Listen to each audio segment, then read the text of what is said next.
All right, guys, welcome to the Onelife Podcast. Here is Tanner.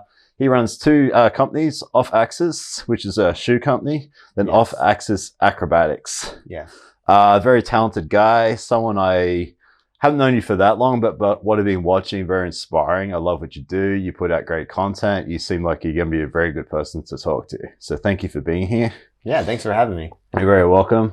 Your shoes, talk to me about your shoes because they're very unique. Yeah, so my footwear company, Off Axis, we make shoes for acrobats, which is what we mainly specialize in, MMA fighters. My business partner is a famous UFC fighter, Tony Ferguson. So we work with MMA people, as well as skate shoes. And one of the things that makes our shoes different than other shoes is they're all barefoot. Even the skate shoes that I'm wearing right now, they're actually like barefoot shoes. What does barefoot mean exactly? Just so people got a clear understanding. So barefoot means you can feel the ground and it's a very, very thin layer. So it's super minimal. A lot of shoes have like a probably, let's say, 1/2 inch hard pad under them. So for example, Vans will have like a little hard pad for when you're doing skateboarding and stuff. It kind of acts as like an impact suppression. Like a cushion, right?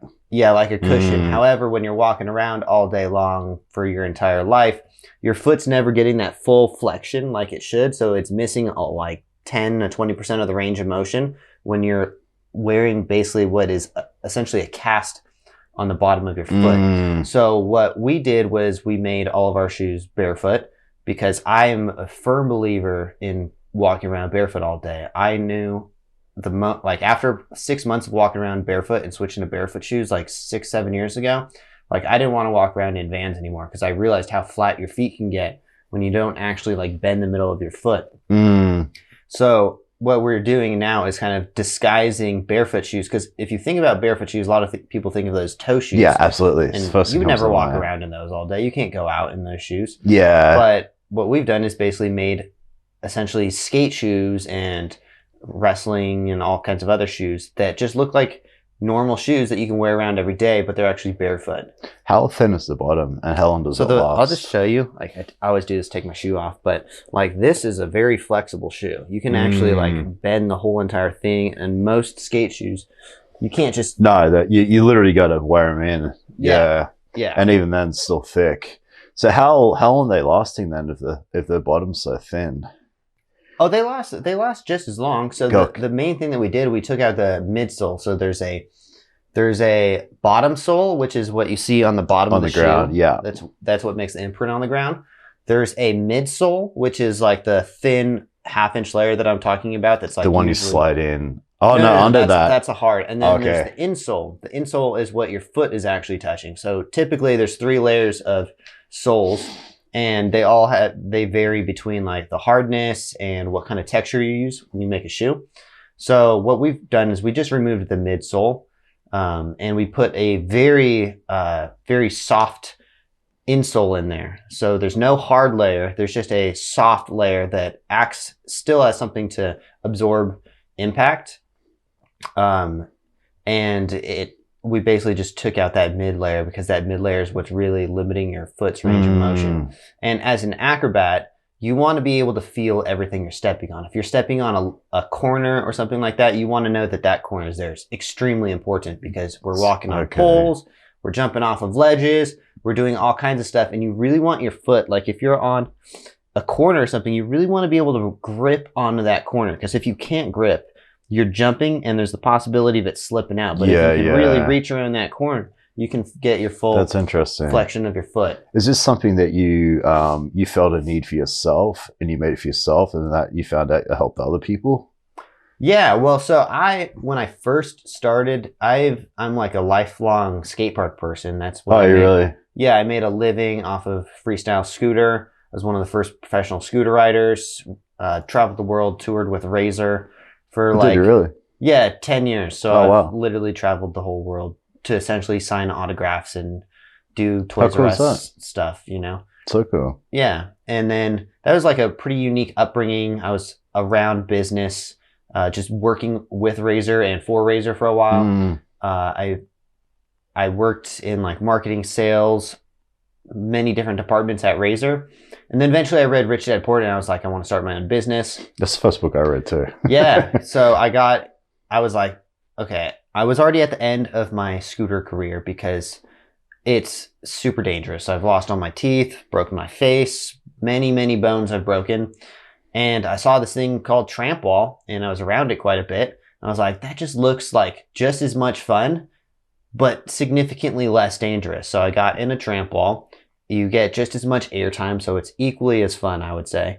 And when you land, or if you screw up or something, you're landing on a soft trampoline versus landing on hard concrete, because in the skate park, one slipped foot or something, you just smack concrete. Yeah. And like, people don't realize how dangerous that is, because if you're in the middle of the air and you screw up, regardless, you're falling 10 feet to concrete. So on a trampoline wall, at least, like, if you screw up a little bit, you kind of just land on something soft. Yeah, there's mats around and stuff. And there's very little impact because you're going up to a ledge rather than like landing on hard floor. Gotcha. That's interesting.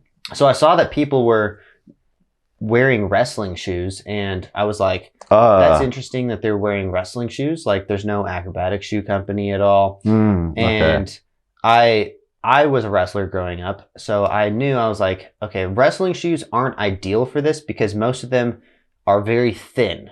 Because as a wrestler, you want to be able to put side pressure onto a mat, because you dig into a mat and you're always pushing off the side of your foot. As an acrobat, there's not really a time where you want your foot to be sideways, because that means you're probably going to roll your ankle. So a thin bottom sole as an acrobat would not be ideal. So we basically made wrestling shoes. We made them a little bit wider. We added the insole, which absorbs impact, which most of the wrestling shoes don't, because a lot of our athletes wear our shoes for parkour and stuff, which is landing on hard surfaces. And we basically just made a few adjustments to the wrestling shoes, called them acrobatic shoes, do strictly marketing for acrobats, and that's all we focus on. And we kind of essentially became the only acrobatic footwear company. Gotcha. That's very interesting. That's super interesting. Have you read the book Sapiens? No, I haven't. It talks about mixed match diseases and things that we've incorporated over time, which have caused problems in society and human beings. But one of them is wearing shoes and how it causes flat feet. Do you know much about the flat feet? And like, I know a lot about it, actually. Yeah. Can you talk to me about that? Yeah. So like, I mean, you've like, to a very far example, like back in the day, the Asian culture used to make the women wear their like toes like in these pointy shoes, right? And it would form their feet. Well, like, you are like a product of what you wear, what you do. You're gonna have flat feet if you walk around every single day in Converse or Vans or something like that. Most of our shoes don't give you that full range of motion. And like, it would be like, imagine doing a bicep curl every single day, but you only go halfway up or something. It's just like running shoes too, like Adidas, Nikes. Yeah. Are they any better, or are they the same? Well, so what they do is they basically cast your foot in the position, and then they have like the way of the shoe basically kind of helps you run.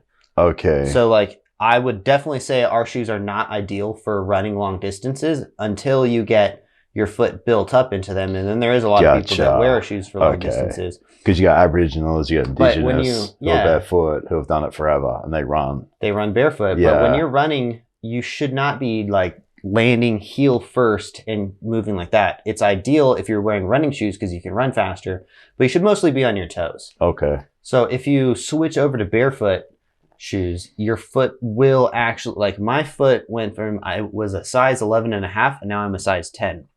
And that's because I had flat feet, and my foot, the arch started to go up after years of wearing only barefoot shoes. As far as you personally, what have you experienced away from performing and things, just in general health of your feet? Do you feel better? I certainly can jump higher.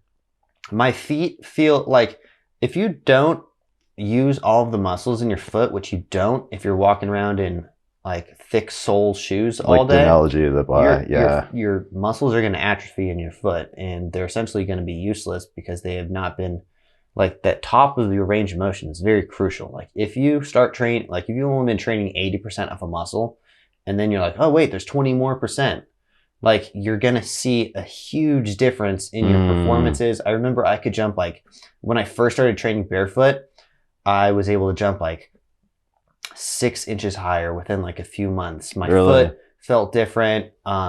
Especially when you can like do things like training in sand barefoot, that kind of stuff. You really notice when you're running on a beach or something, your foot's getting that full range of motion and all these different ranges of motion that it's not used to because the sand's on different levels. Your ankles feel super sore from running on the beach. Mm. So it's okay. to a degree like that. If you're just walking around barefoot all day, you will. Is there a progression? Like you can't go from, you need to kind of ease into it. Can you just go from wearing regular shoes to you wearing your shoes every day? Or you kind of, would you advise kind of easing your way into the transition?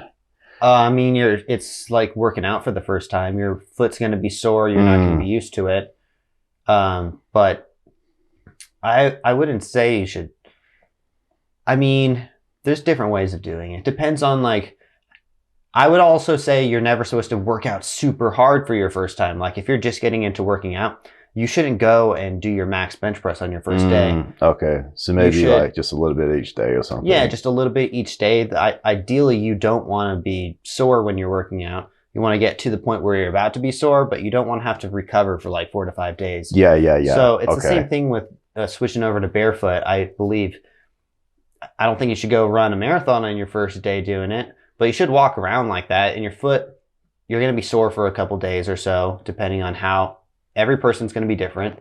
Like if you have zero athletic experience and then all of a sudden you switch to barefoot shoes, like it's going to be hard. That's interesting. If you're an athlete and you have done bits of barefoot training, like I always knew like I should be squatting barefoot and stuff before I started wearing barefoot shoes. Well, a lot of people are taking the shoes off at the gym to squat, aren't they?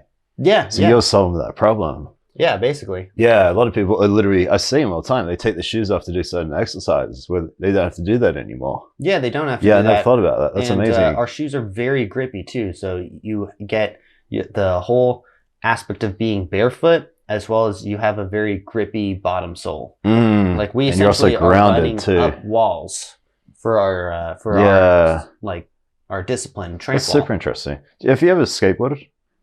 I never got into skateboarding too much. I can do like a 360 flip and like some basic tricks. But you understand it. Yeah, but of course I understand it. So like with skate, because I skateboard, like the feeling through your foot is so important. Like the positioning as skaters wearing your shoes. We have so my business partner is a extremely good skateboarder. Okay. So he wears our shoes. Is he a big fan of does he find it better? Yeah, so it's hit or miss. Some skateboarders are just like set in stone. They want that hard insole, like a Vans or something like that. But some of them have been open to, and some of them even like absolutely love our shoes. Yeah, I could see it being really cool. My only concern would be like landing primo or something, where you're landing on the board sideways. Yeah, so skateboarding and like action sports, you are landing hard on surfaces like edges and stuff and trying to absorb impact. It's probably not ideal for that, but I would tell people from my own personal experience of jumping off of stair sets and doing all this stuff, I have serious ankle problems nowadays. Like I have osteoarthritis in pretty much both of my ankles, and it's because I used to jump off these crazy stair sets. Like let's just jump off a 16 stair casually. Like, yeah, let's just go jump off of a 16 stair and most of the time not land the trick and just keep trying it over and over. I would say it doesn't matter what kind of shoes you're wearing. You shouldn't be doing that. And like, if I could go back, like I'm that guy that's at the skate park, like telling the kids, hey, stick to the ramps and stuff. Like try to like lower the impact if you possibly can. Jumping off of huge ledges and stuff, that's not cool. And like, it's not going to be cool when you wake up later and you can't walk around and like my ankles will just randomly give out and stuff. And it's from a lifelong of like going to the skate park. How old are you now? 32. 32. Yeah, you can't. I was lucky enough where I never went too extreme. I skateboarded, I rollerbladed, I surfed. I never went too extreme. So my body's still in good shape. Yeah. But you're at the elite level. And to be the elite level, you got to do the crazy stuff. Yeah. And that's kind of the pros and cons of it, isn't it? Yeah, I realized at age 25 when I smacked my head really hard, I had like internal bleeding in my head. I was like, all the blood was draining from my, like essentially my brain down into my cheek. And that was like a defining moment where I was like, this could kill you. Cause I almost died. Like it was really bad. And I realized this sport to a degree is how little you care about your body. And I had already been making a solid living doing shows and stuff where you don't have to do anything that you're not comfortable with. Like versus a competition, you're essentially pushing your body to the limit. And sometimes the limit is jumping off of crazy stuff and like doing very, very dangerous stuff. That's a good way of putting it, because I always cared about my body and I never really wanted to get seriously injured. And I was like, is that me just being a wuss or a pussy? Or is that me just being like more scared, thinking in the future? Yeah, if I could go back, I would certainly not jump off of stair sets. And that's that interesting. Kind of stuff. That's interesting. You think that would have affected your career though, as far as not doing stairs? You think you could have still had the same level of success? Yeah, and just avoided just different styles and different things. Like that's interesting. I would argue. I can't say that because a lot of little kids like love seeing people jump off these huge stair sets. They just don't understand to the level what it's really doing to your ankles. And there's literally famous stair sets around the world. Yeah, like I mean, El Toro, Hollywood 16. I've been to all those spots. Yeah, I was gonna say, I'm sure you've been there and done that. Yeah, when I see people jump off that, I'm like, dude, you don't know what you're in for. It's funny. I don't think they'll listen to you. Maybe you, because you've been such an elite level, but yeah. A lot of them do listen to me, actually. That's good. But at the same time, not really. Like my prodigy that I basically like raised from 11 years old. His name's Trevor. He's still doing front flips down like 12 stairs and stuff. And I'm just like, dude, stop. Like while you still can. Crazy. Oh, dude, that's crazy. So what athletes you got wearing your shoes? What type you mentioned the acrobatics, you mentioned some skaters. Who else? Yeah. Wrestlers wearing your shoes? Yeah, there's a lot of wrestlers that wear our shoes just by nature of being a fan of Tony Ferguson. A lot of them are wrestlers. Tony, my business partner, was he was like I believe 1 or 2 time NCAA champion. He wrestled at the Grand Valley State, I believe. Yeah. And he's like a really known wrestler in the UFC, and a lot of his fans are wrestlers. So we have a lot of wrestlers wearing our shoes. I've heard that they're the best wrestling shoes too. And I've always thought, like, I don't know why wrestling shoes are so thin, but just that little half inch that we added makes a world of a difference. And a lot of people, especially people that wear barefoot shoes, they need that wider toe box because your foot does stretch out when you walk around barefoot all day. Yeah, so we have wrestlers, MMA, there's boxers that wear them, skateboard, BMX, scooter. We focus on scooter just because I'm a scooter rider. Yeah.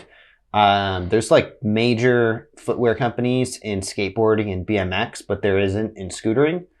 So like just as from a business perspective, you want to try to avoid, like it's kind of, there's this book called Blue Ocean Strategy. You want to avoid competing with all these other brands when you can go compete in your own lane. It's focus on that's acrobatics. A good book actually. Yeah. Have you talk to me? I know you got a good story with Tony. How did that come into fruition? Yeah, so Tony was the first UFC fight I ever watched was in 2017. It was like September. Your first one you watched live or just watched in general? I didn't watch it. I just watched it like on TV. Oh, I think I had watched like an Anderson Silva fight once or twice before that, but I had not been in the UFC at all. Got really, like, I started listening to Joe Rogan, and then he was talking about the upcoming title fight for the interim lightweight championship, and he was talking about Tony Ferguson versus Kevin Lee. He was talking about how unorthodox Tony did everything and how unique he was, and I was like, that sounds like my brand, like, because my brand is off axis, and it's doing things your own way. Like, I believe everything is an art form. There's no incorrect or correct way to do anything, rather than gymnastics, there's a correct and incorrect way. Yeah. They will deduct points if your hands are pointed incorrectly, if you got like dinosaur hands or something like that, you know? Yeah. So I was listening, I was like, that guy sounds like the perfect off-axis athlete. I watched the fight. Tony won the championship. Immediately, like, Tony was my favorite UFC fighter. Fast forward like a year or two later or so,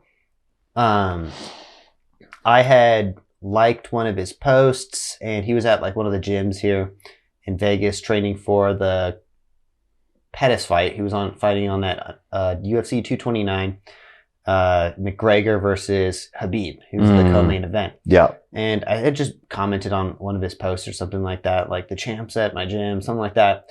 and he had followed me, and I was like, I saw it, and I was like, That's this pretty cool. must be a spam page. And I clicked on it, and I was like, dude, Tony Ferguson just followed me. And then he had followed Off Axis right away. And Tony's like really into acrobatics and stuff. So he is he? Yeah, and I didn't know that. Yeah, so he trained. He's a really good acrobat. He can do like some stuff that I can't even do. Really? I like do this for a living, and I'm like, he's just naturally talented at that kind of stuff. Gotcha. So I didn't want to like come off too fanboyish. So I was like, all right, I'll just like, I'm not gonna like message him and all this stuff, you know. But then like probably like 6 or 7 months later, he had made a post saying he was looking to work with like smaller brands, and I just had made a comment like, who would buy Tony Ferguson signature shoes? He got like 1,000 likes, and Tony just DM'd me and was like, yo, let's work. Nice. And then that was the beginning of working with Tony. We designed a signature shoe for him. He has 2 models of signature shoes through us, green and the gold shoes, and we're working on a 3rd one right now. Yeah. Are they wrestling shoes, MMA shoes? What? Yeah, they're wrestling shoes basically. Okay. I mean, it's the acrobatic shoe. It's the same one. We have there's 3 models that we have: the skate shoe, the ninja, and the ones, which were our original model. And they've progressively gotten better and better, like each model. Has he helped with the development side as far as like feedback from a professional? Tony is very smart when it comes to marketing and presentation, and like how, when you open the box, like what do you see, like what goes on the side and all this. So he's really good on marketing, presentation, product development, that kind of stuff, and giving feedback on what he likes and what he doesn't like on the shoes. So we've, of course, taken his feedback, tried to design the shoe, because there's also so many factors that I can and can't control when designing a shoe. Like people are like, oh yeah, you should just make this little corner like this much longer. And it's like, it's not as easy, and it costs a shitload of money. Just to so change. Like, okay. We designed the shoes the best we possibly can while also taking a ton of circumstances. That's interesting. And how's it been having someone like that with so much influence as a partner? Yeah, I mean, you can't really ask for a better partner than Tony Ferguson. He's like an ultra famous UFC fighter with a super hardcore following. Like if you're a fan of Tony, like you're a diehard fan, because he's so unique, he's so genuine, and I mean, you can't really, and especially for my sake, you know, he was my favorite UFC fighter. So I can't really ask for, it doesn't get any better than that. That's awesome. And what he's done for like, he really put our company on the map. He had told me, like, as soon as I like launch this product, all of the other MMA managers, they're all going to hit you up. And they did. I got really? John Jones's manager, Jorge Masvidal, like Conor McGregor's managers. They're all hitting me up instantly. Really? It's crazy how the managers, I mean, they're off commission basically, but they see one UFC fighter working with a company, and they're like, oh, we have this whole ring of other UFC fighters. Let's try to poach that brand and like get them to work with that. But I was like the way that Tony worked with us was like, that was super unique. And he totally, like, when you think about it on paper, we're such a small company. We have no right working with someone of that like fame. Yeah. Like, I didn't have a ton of money to offer Tony or anything like these other companies. Like, we essentially just created a signature shoe, and he wanted to work with us because he liked what the brand stood for. I mean, Nike didn't have a lot of money when they got Jordan back in the day. That's true. They kind of put it all in. Yeah. And it could have paid off, and it couldn't have, but it obviously paid off. Yeah. So you never know. How are you 100% dedicated just to him, or will you take on other athletes in that same realm? We worked with a few other ones, but like, if they were like someone Tony was competing against or something like that, I wouldn't work with them. Okay. Know? Like, I'm also focused on making the best acrobatic shoe, and MMA, like, there's so much money in MMA and stuff. Like, I can't really compete with those other brands. Yeah. So okay. I would say Tony is a one-off because he is so unique and fits our brand so well. I can't think of another UFC fighter that would even fit our brand image, even to a T. Like, so Tony was like a very unique situation where he fit our brand image perfect. He liked what we did. it was an organic connection basically. But anyone else, like, they want money up front and all this stuff, and I'm like, I don't really want to work with someone who just wants to like use like essentially just get money from our just company. not aligning, you know, is it? Yeah, it's not aligning. It's not organic, and I try to like the return on investment when working with influencers almost never makes sense. So yeah, I don't think I would really work with anyone else unless it was like a friend of Tony's or someone he works with or something, because then that would be an organic connection basically. Okay. But I'm like really big because we get reached out to by all kinds of influencers from all different sports, and I don't want to work with anyone that just wants money. Like, unless someone is just a big fan of the brand, then they're not going to put like their post means nothing. It's just, I'm just doing this for money. And the audience can really tell. They really can. Yeah. And true fans can really see through the like, this is just a post for money or something like that. I mean, you and I can see it all the time, right? I see it all the time. You see it all the time. This is legit. This is for money. Yeah. And the athletes that we work with that have the best return on investment is the ones that bought our shoes and just naturally wanted to promote them. And I was like, hey, you're doing a lot for our company. We have a lot, these guys that it's called like GOAT movement or something like that. It's a different way of doing movements.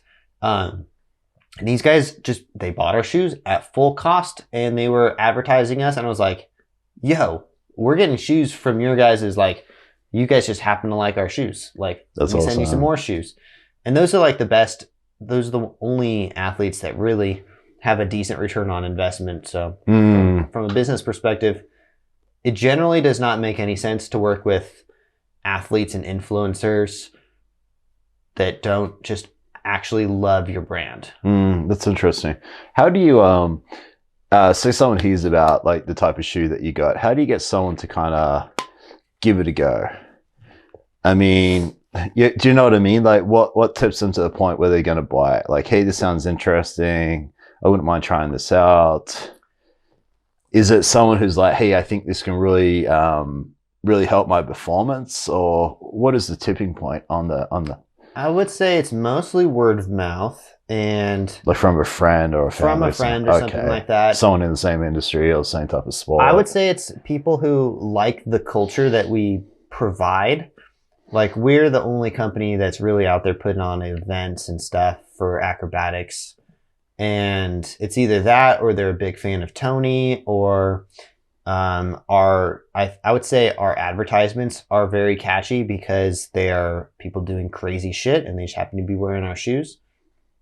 Which fits into... Yeah, and like, I believe, like, if from my perspective, if I'm an acrobat, I would like to support an acrobatic footwear company versus support a wrestling company. Have you read Shoe Dog? No. It's interesting. You know what it is? The Nike book?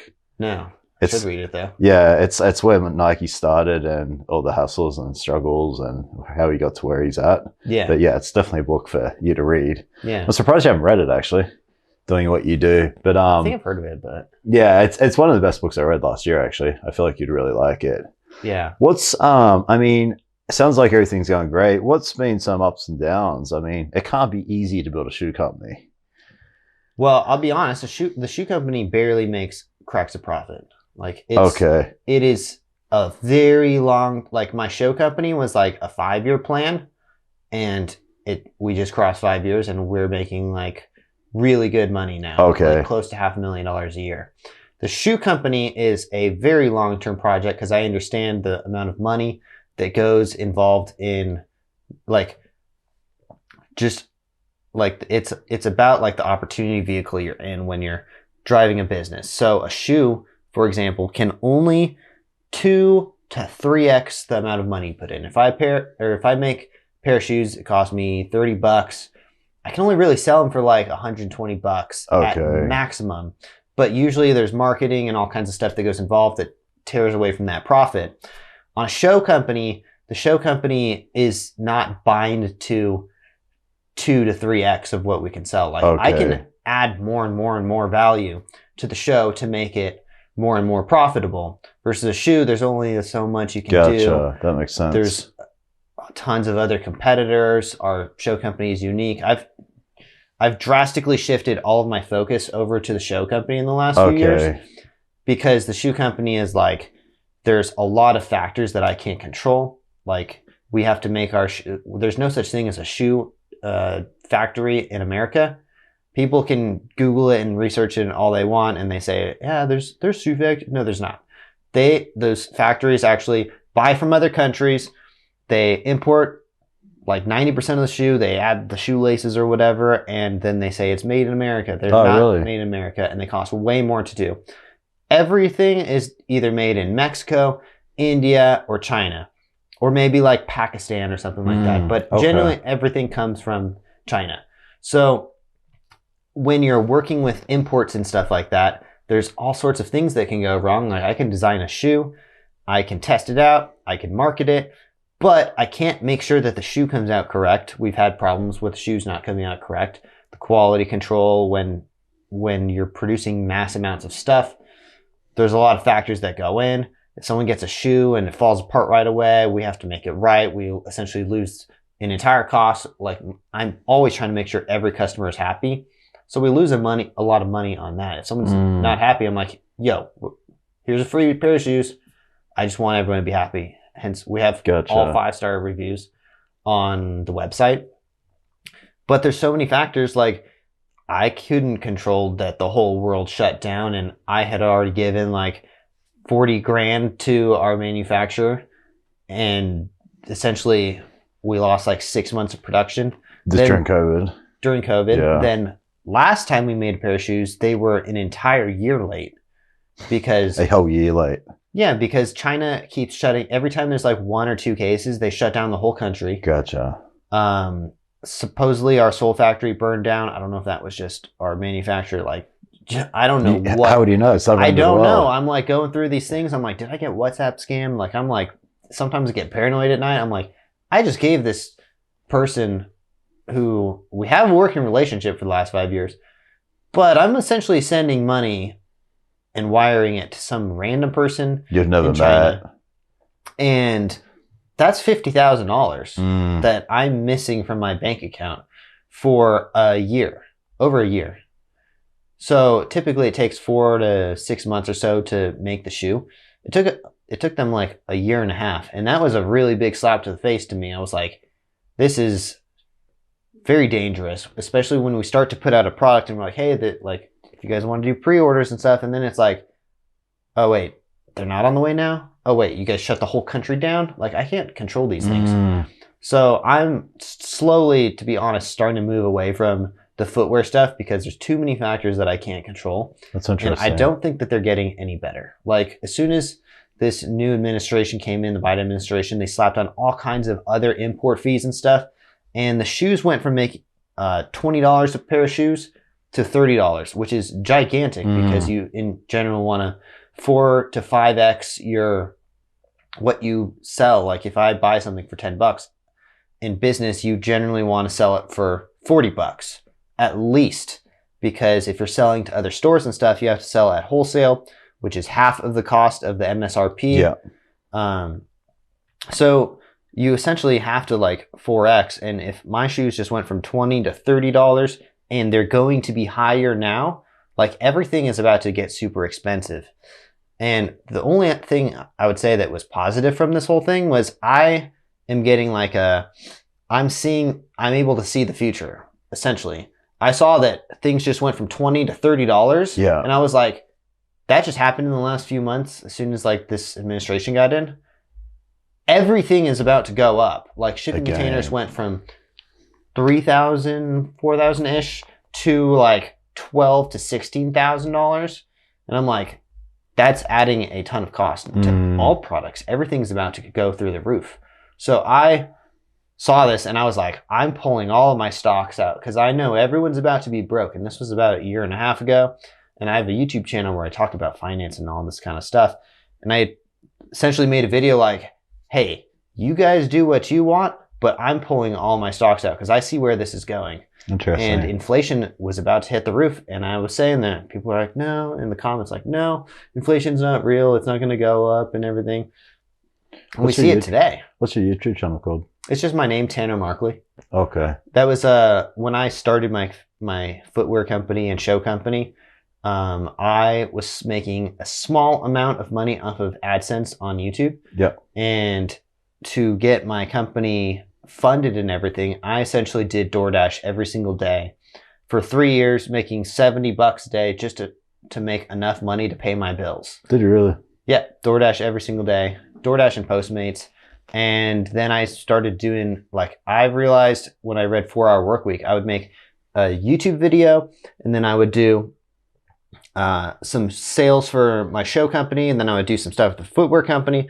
Then I would go to the gym and make a YouTube video, you know, like that was my daily. And Yeah. I realized, I was like, after reading 4 Hour Workweek, I was like, I can do all of these things all at once. So I would literally film my YouTube video of me driving to the gym, then driving to the post office to drop off the shoe orders, and all in the process of doing all this stuff, I'm like doing sales calls and stuff for my show company. And that message of what I was doing to try to like condense everything really like stood out to a lot of the other people who were doing DoorDash and stuff, because during COVID, a lot of people had to go into these kinds of independent contractor jobs. And my channel like really essentially kind of blew up. We went from like few hundred followers to like 15,000 followers. Oh, and nice. On YouTube, especially when you're doing financial content, which is essentially what I'm doing, is teaching people how to make more money. Yeah.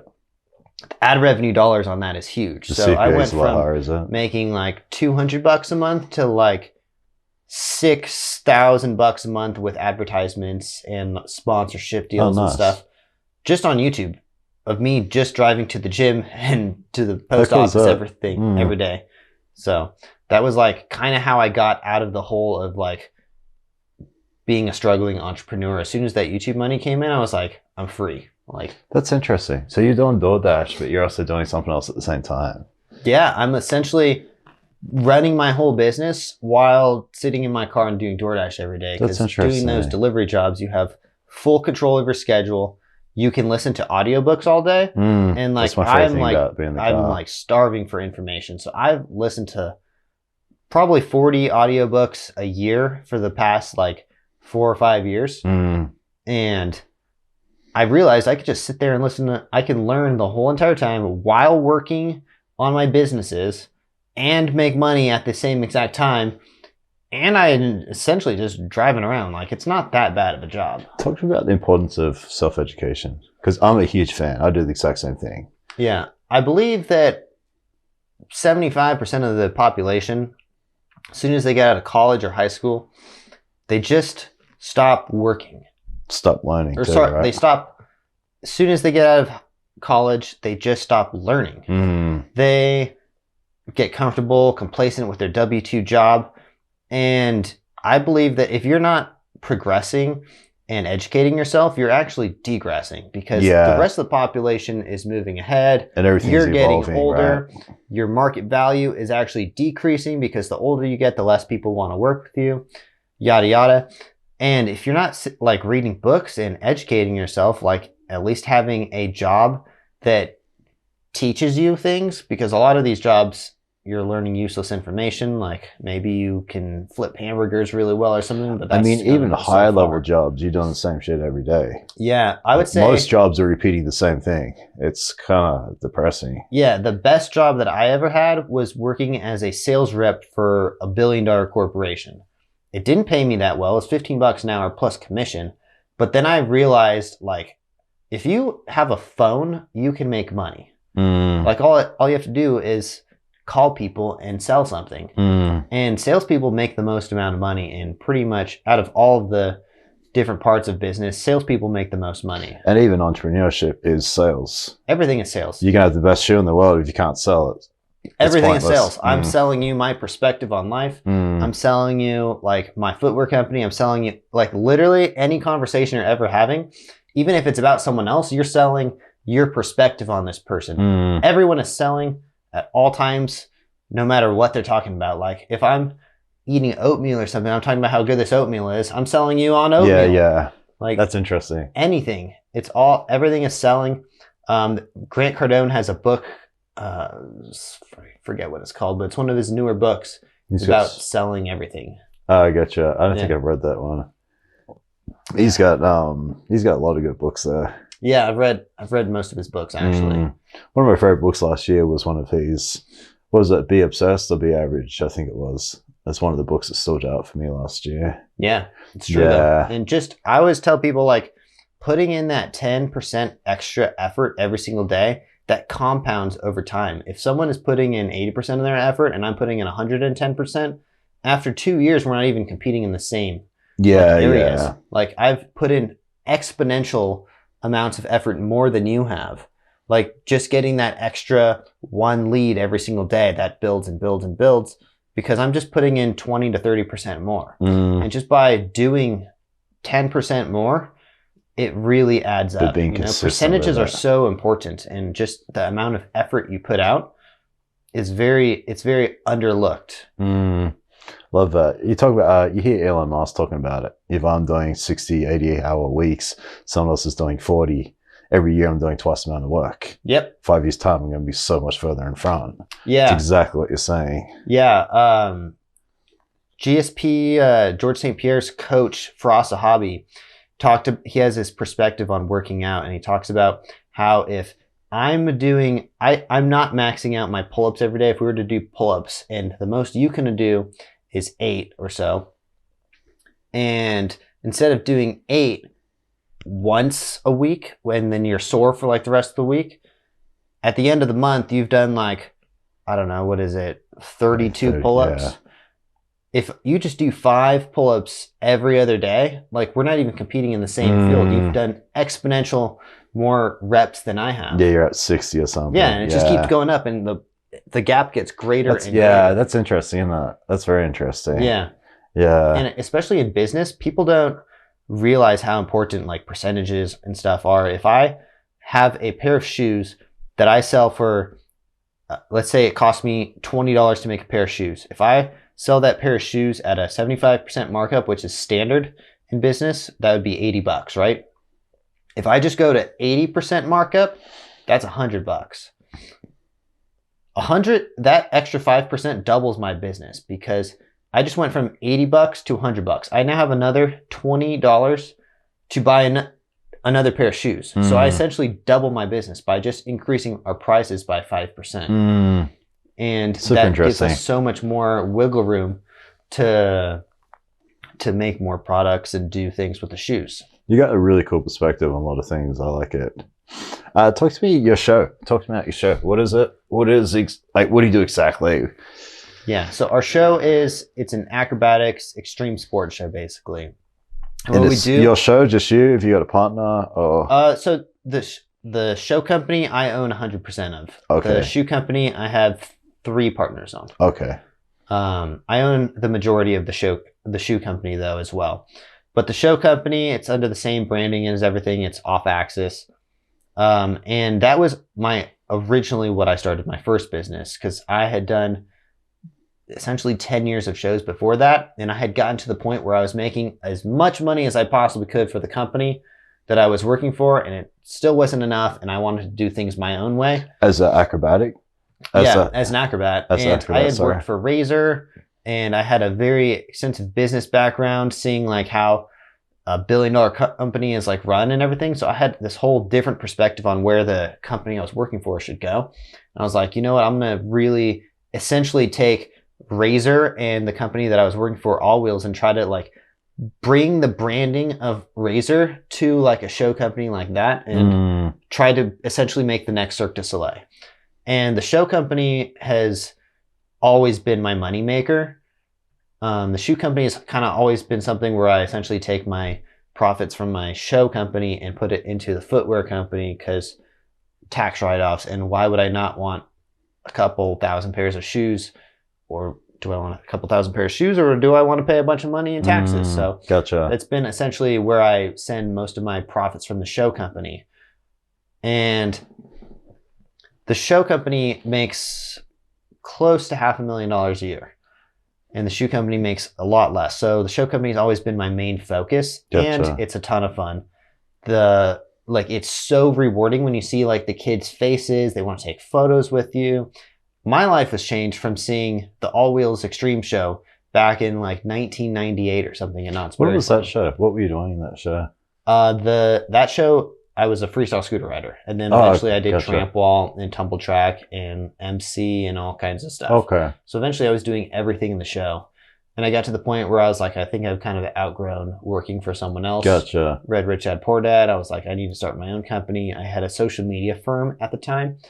And I was like, I feel like all the social media advertisement and stuff that I'm doing for these other companies, if I put it into my own company, we'd have a way better, 100%, right? Yeah, it's a longer term vision. But I was like, I'd rather just take all my efforts and put it into myself rather than working for someone else and like adding value to their business.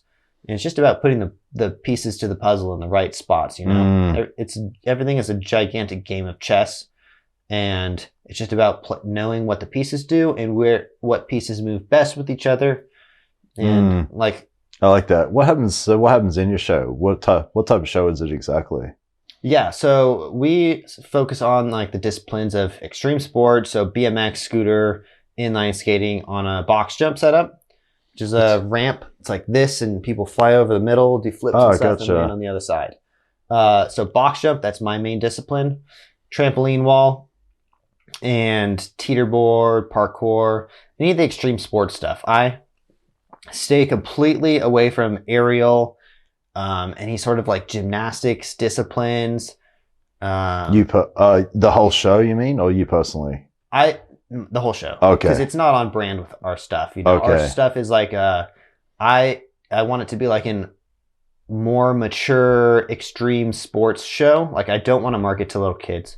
I marketed to little kids like essentially my whole life when I worked for Razor. And I don't want to like operate on like, oh, what if a little kid sees this? So I'm like focused on marketing to adults, extreme sports, and staying on brand with what that is. Like an aerialist does not fit our brand. So I wouldn't work with an aerialist, like no offense to the aerialists. Yeah. But it's just not on brand with us. And I want people to think, I believe this is what most businesses struggle with, is they don't have a brand image. You need to when people think of Off Axis, I want them to think of extreme sports show. Gotcha. I don't want them to think of extreme sports show and aerial and clowns and all this other stuff. Like, I don't want to be Walmart. I want to be Chick-fil-A. You know that when you're going to Chick-fil-A, you're getting the best chicken sandwich possible. You don't want to go like thinking, well, should I get chicken nuggets or should I get a hamburger or should I get mashed? Like what does that come from? Because that's rare to have someone so like kind of focused and true to the value. Yeah, well, I believe the most profitable businesses, when you think of any profitable business other than Walmart and stuff, Amazon, but they all start off with one product and they do that product extremely well. Kind of niche, right? Yeah, you want to have a niche. Like Apple. Dutch Brothers. Apple only focuses on a certain amount of things. At first, it was like iPods and stuff. Then it was computers. Maybe vice versa. But then like Tesla, you think of electric cars. When you think of Chipotle, you think of burritos. When you think of In-N-Out, you think of hamburgers. Is there a book you read that helped you with that? Because I remember reading a book that talked about that. Is there something that you read that resonated with you? As far as like, I would say I got that from just working for Razor, because everyone correlates Razor with scooters, but Razor also makes a ton of other things. But those other things don't make nearly as much money as the scooters do. Okay. Like the scooters is like their core where they make all their money, you know? Okay. So they started with scooters and then they started branching out in other things. As a company, you want to start with one thing and then you want to start to slowly branch out if you need to. Yeah, okay. I would say you don't ever want to be a Walmart or something because there's so much waste. Like, sure, you might make a ton of money in gross sales, but your net profit margins are going to be a lot lower. When you have all kinds of waste, there's all kinds of, there's like so many things that you, like when you're making multiple products in multiple different areas, there's like, for example, if I was doing fire performances and aerial, that's 3 different insurances that I need. Gotcha. Like right now, I just need the acrobatic insurance. Okay. If I need to get aerial and fire, that's just adds a whole bunch more to my business's overhead cost. Where are you getting your performers? And then how often is the show on? And where's the show? Well, just being a performer myself, I have met a ton of other performers. And also being like the only acrobatic footwear company, we have a leg up on gaining performers. Okay. Because a lot of people wear our shoes. We get marketing from that. And we have like auditions. We have an audition coming up in a couple weeks. Just, yeah, and word of mouth or something. It's never been a struggle for me to get performers. We generally pay higher than most of the other companies because we have higher profit margins because we only focus on certain things rather than trying to do a bunch of different things. Gotcha. Where's the show? Where's the show performed? Mostly theme parks, fairs, that kind of stuff, outdoor venues. Okay. We have a 20 to 30 minute show that I would say is like our main moneymaker. And those are mostly in fairs and stuff. It's like a self-sufficient show. And it's still rolling, yeah? Yeah. It's a self-sufficient show where we essentially, if you're like someone who's looking to hire entertainment, what you want is to not worry about a bunch of other factors. And if I come and I say, hey, we have our own insurance, we have our own lighting, like we bring everything and I do it all. You hire us and we do it all. Yeah. And because I am capable of doing it all, I don't have to hire as many people. And in turn, the acrobats can make more money. How does it work if you're living your life, you got family, you're selling shoes, and all of a sudden you get hired and you're staffed? Do you guys just got to get up and go, or do you get a certain amount of warning before a show is, or how does that work? Because I mean, you got your life to live, but you're also trying to build this business. Yeah, that's a tough one to balance. Actually, I don't do all of our shows. I do the ones that I think I would be most important to be on. For example, like. We recently did a show at SeaWorld. It was the first time we did a show at SeaWorld. SeaWorld's a really big client. I needed to be there. No, in San Antonio. Okay. I needed to be there to make sure that the show went perfect. Okay. Because, you never want to ruin any relationship. Especially those ones. I've learned before from hiring the wrong people, they can easily ruin an entire business relationship. And 2 of our biggest clients we've worked with probably won't work with us because of one person that I hired who just acted like a total fool on the job. And like our first client, Nickelodeon, probably won't hire us again because of one person that I hired who like stole stuff, showed up super late. She was just all over the place. And were you not there at that time? No, I was there. Oh, you were there, but they still infected it. Yeah, really? For sure. Like there was only 4 of us, and one of us was very late to a rehearsal where there was like all the main people there, like all the celebrities came there. We needed our performers all there, and someone missed it. And the client was super pissed about that, as they should have been, because there's no reason. And they showed up and they smelled like weed, and it like gave us the worst possible image. Really? So that just one bad hire drastically affects your business. And there's one thing that I won't cheap out on, and that's performers. Like I would rather tell a client, hey, we can't do this. And I have done this before. If there's not enough good hireable acrobats who are responsible and don't complain and have good work ethic, I will just turn down the job because like I'd rather, at this point in business, I would rather turn down something than give someone a bad product, because that reputation, right? Yeah, it's a reputation, and all it takes is one person to ruin your company's reputation. How do you go about hiring then? What are you looking for? What are you not looking for? I believe, because I mean, you got to have the talent, but you're looking at like people skills, integrity, punctuality. You're looking at all these other things on top of such a high skill set. Yeah. So one, I try to stay away from people that are divas. Divas, yeah. If they complain about having to perform a show or something, that's someone I probably don't want to work with. Okay. Because I believe that we are blessed to be acrobats. Like the fact that we get to go on stage and get a crowd going, get people cheering, impact people's lives. That's like, I've worked many jobs. I was a plumber growing up. I've worked at like restaurants, done all kind. I was a busser. I did all these shitty jobs. Yeah. And so you like, appreciate, it's not even in the same realm when you're performing. That we're blessed to be performers. 100% So if agree. someone is complaining, I always say like, hey, at least you're not working at Burger King. Like someone complains, like you're out. I don't want to work with someone who's complaining because there's so many other acrobats out there who are hungry to work for our show. And everyone, like people always make more money working for us. Because I learned as a performer working for someone else, I learned after working for a company for like 10 years and I never really got a raise, how that made me feel. So if someone keeps on working for me, they're going to keep making more and more money. So you're putting yourself in their shoes because you've been in their shoes. Yeah, because I've been in their shoes. Yeah. You know? Yeah, that's powerful. And it's like, there's so many people want the job of bouncing on a trampoline and riding some ramps that it's not like we're short on performers. We may be short on performers that are the best in the world, but that's a lot of times that's not what we're looking for. I'm looking for the people that are best in the world with the best people skills and hardworking and consistent and don't complain. Yeah. That's who we're really looking for. I love you say that. Like, I always think about that. I always think about the crappy jobs I've had, how I'm counting down the time. I'm wishing my life away.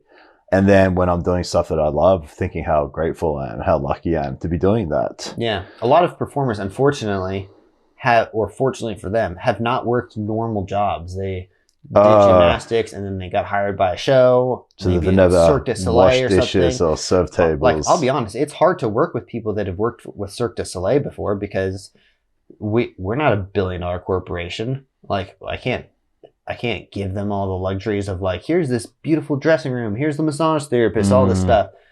We're not at that level yet. So they will make, I generally would say that we pay more than Cirque du Soleil performers do, especially because every time you do something more, like my performers are more valuable to me than they are for Cirque du Soleil. Yeah. When you work for Cirque du Soleil, you're essentially working, it's like I would say, and a lot of performers would get mad at me, it's a glorified Walmart position because you will be replaced the next day. If you act up, you show up late or something, they will replace you the next day. And you're still just a number. You're a talented number.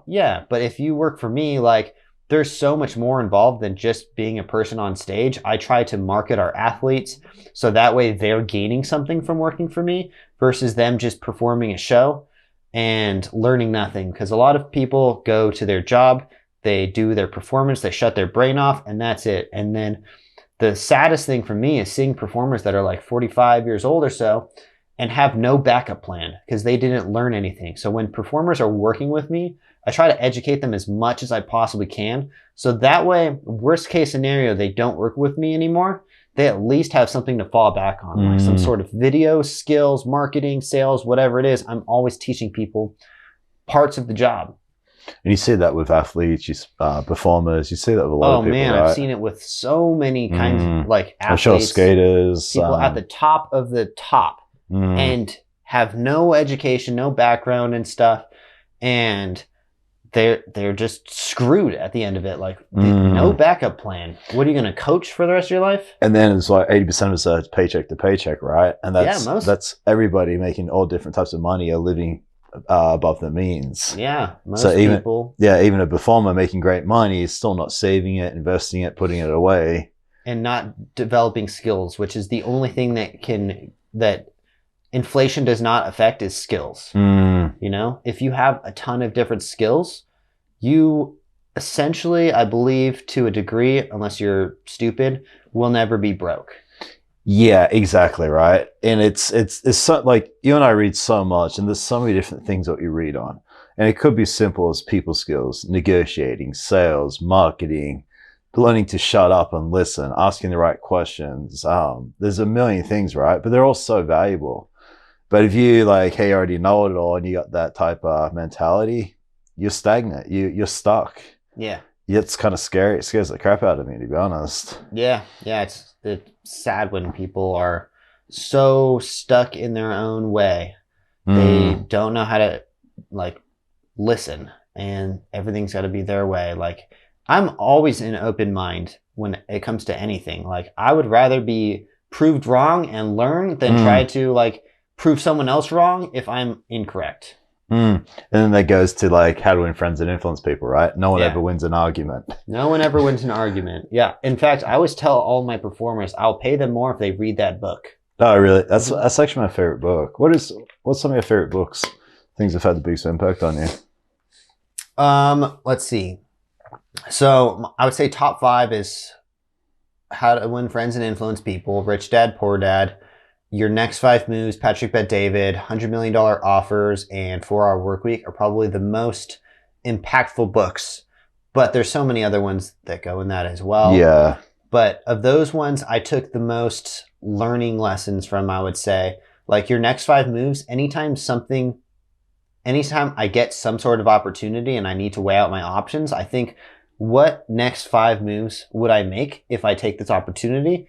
And what 5 moves would I take if I don't take it? That's interesting. So by planning that far ahead, I can see a better horizon of how the future will look if I do this or if I don't do this. And that comes like a lot of times we get clients who don't have enough money, but maybe there's other things like maybe it's a big theme park or something like that. I'd rather take like a little bit amount of money, just get my foot in the door. Because I can see like, okay, sure, we're not going to make money here. We're going to eat some cost. But the potential is a lot bigger. Yeah, I might be here 4 times a year. A lot of time, like I will turn down a lot of people that pay a lot of money because they want to take our show and essentially call it their own. I don't like that because I think of our company as more of a band. Like you're coming to see an off-axis show. And I don't like hiring our show to do other people's shows. So if it's not marketed as off-axis, I would in general charge a lot more than I would if someone was to hire the off-axis show. We take a huge percentage off the top line of our shows to call it the off-axis show, sell merchandise and all that kind of stuff. That's interesting. It's more of like a long-term vision. But I think the Next 5 Moves, that book is like, it really talks about looking ahead, because when you like it, the premise is about chess players. An amateur chess player knows his next 1 move. A pro chess player knows his next 3 to 5 moves. A master knows it's like 5 to 10 moves, and a grandmaster chess player can think 10 to 15 moves ahead. Gotcha. So if you can think like a grandmaster chess player in all realms of life, you're going to be so much further ahead, because most people wake up and they have no plan. And if you wake up with no plan, how much are you going to really get done? If you just spend your Monday, which what I do, I spend the beginning 2 to 3 hours of my Monday, or sometimes even every day at the gym. The first thing I do is I go to the gym and I plan out my moves for the rest of the day. So when I'm between sets and stuff, I'm thinking of what I'm going to do for the rest of the day. And that way, as soon as I leave the gym, not only am I energized and stuff, I have moves planned ahead. I know what I'm going to do for the rest of the day. And most people don't even think about...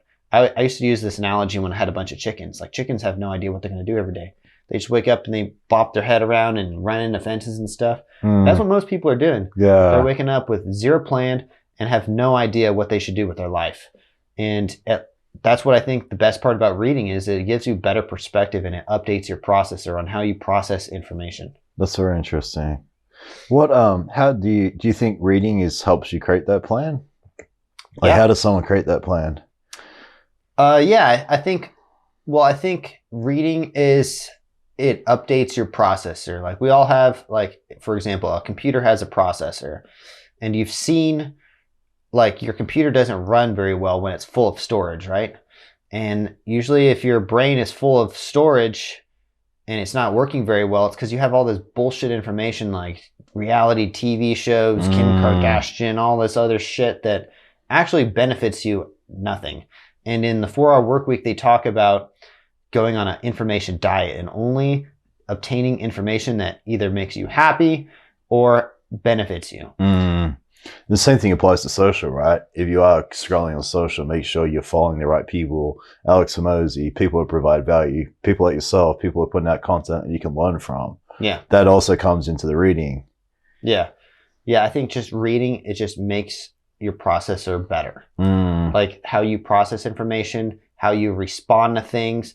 I believe that people who are extremely well read don't get flustered by certain situations. No, like because you learn through other people's experiences. Yeah, like you will never see me lose my temper, because I know that losing my temper is going to cause a whole bunch of other problems. And just by staying cool, calm, and collected, I can not only be more likable, I can like process things a lot better. And if I'm not all angry, then I'm going to think better and more clearly. And learning not to act on emotion, right? Yep. Because you've probably done it in the past and you realize this made things 10 times worse by doing so. Yeah. I mean, I've done it. I've acted on emotion like, shouldn't have done that. That's made it 10 times harder. Yeah. So you kind of learn from these things too. But the best thing about reading is you learn from other people's mistakes. Or no matter how bad something's going on for you, you realize that someone's been through something so much worse. Yeah. Yeah. And books are like, it's someone's diary that they thought about for years and then they put it down on paper. Like I'm actually writing a book right now and I've been writing. Oh, you're writing? Yeah. And I've been writing it for the past 3 years. It's still just a giant notepad of ideas, but it's basically ideas that I've like tried and put together and figured out if they worked or didn't work. And books are essentially people's like their biography of what worked for them. So you can take the it's like their blueprint, right? In general, successful people who have like I'm not reading books from people who flipped hamburgers, you know, I'm reading books from essentially billionaires. And that's the only like if I'm taking all the best lessons from billionaires, then my processor is going to be working a lot better. There's an analogy I always use. You stick your hand in the honey pot, eventually something's going to stick. Yeah. You read enough books, eventually it's going to stick. Yeah. And I notice before I do or say anything, it comes from something I've read. I don't really have my own thoughts are interpreted from something else I've read from someone else smarter than me now. Yeah. And that's literally all I do every day. Yeah. It's crazy. My last question, how do you market the show? How does Nickelodeon find you? How does SeaWorld find you? I mean, that's pretty impressive. Yeah, so Nickelodeon found me. That was our first ever show we ever put on. They found me from a YouTube channel. I had a video called Choreographing a Tramp Wall Routine, and that was just me and my friends messing around and like putting together a routine. Nickelodeon just happened to stumble across that. Oh, really? They were looking for a tramp wall show, and they reached out, and we put that one on. SeaWorld, so this is an example of my long-term vision actually paying off. We did the show called the San Antonio Rodeo. It's a big rodeo in San Antonio. They wanted to call our show like something like Flippin' Out Extreme or something. Someone always has it's the same Flippin' Out Extreme, like modification, Cirque Extreme or something like that. There's always some modification of the same words. And I was like, hey, we'll take I think I took like $4,000 off the price to call it the Off Axis Show and to sell apparel and stuff there. The VP of SeaWorld actually happened to see our show, remembered the name and everything because we called it that, and reached out to us and was like, hey, we would love to have you guys here. And it was like 3 years of me bugging them like, hey, you guys want a show this year? No? Okay, next year. Hey, you guys want a show? Finally, we get them to book. COVID comes, wipes it out. Then finally, this year, we got our foot in the door with SeaWorld. And it was just, they saw our show at the San Antonio Rodeo. So it's kind of just marketing through that. But there's also, like yesterday, I sat around in front of my computer and I called just people I think that might want a show. Oh, really? Like people think of like, there's not a amount of people. There's not a certain amount of people that you can work for. There's like an infinite amount of people if you can think of them. Most of the people who hire us have never even heard of a tramp wall extreme sports show or something like that. It's me cold calling them and them saying, oh, this is a really cool opportunity. We might want this for something down the line. So it's mostly me could just straight up cold calling people. Do you then send an email of a highlight reel or something afterwards? Yeah. I just try to reach out to someone who's in the right department, show them our reel, give them all the packages and stuff that we offer. In worst case scenario, they know someone who knows someone. I would say 95% of the people that I speak to, it doesn't work. Yeah. So it's like, but it doesn't matter, right? Game. But that 5%, talk to me about the numbers again, because I live and breathe that too. Yeah. It's huge, right? Yeah. If you reach out to 100 people, probably only 5 of them are going to become clients. So. Even if it's only one.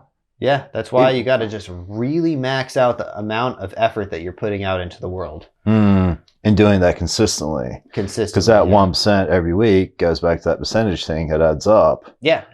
If I'm reaching out to 20 new people a week, which is on the low end, then I'm obtaining one person every week on a new client. Yeah. Even my videography, I'd be sending like 600 DMs per week.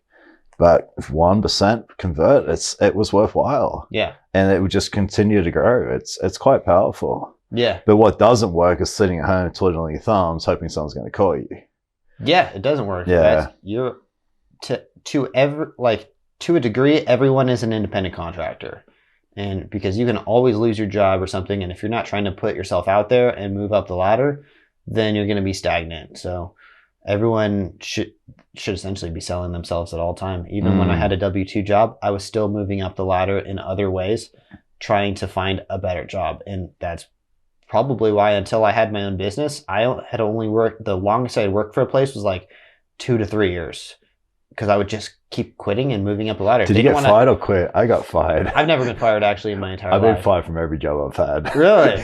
Yeah, no, I've never been fired because I was the opposite. And it's not till I read more and I realized a lot of successful people have been fired from their jobs. Yeah. I was like, what's wrong with me? I don't fit into a job. Yeah. But I realized I'm supposed to work for myself. Yeah. No, eventually I started working for myself. But I mean, like, it's like, if you have 2 opportunities, you will always get paid more than if you only have 1 opportunity, because you can negotiate between the 2 and get a higher pay. Like whoever's willing to pay more, you're going to get more money. That's interesting. So life is about having opportunities and not ruining any opportunities that you have. Love it, man. Thank you for your time, dude. That was a Thanks pleasure, dude. That was very insightful. I loved it.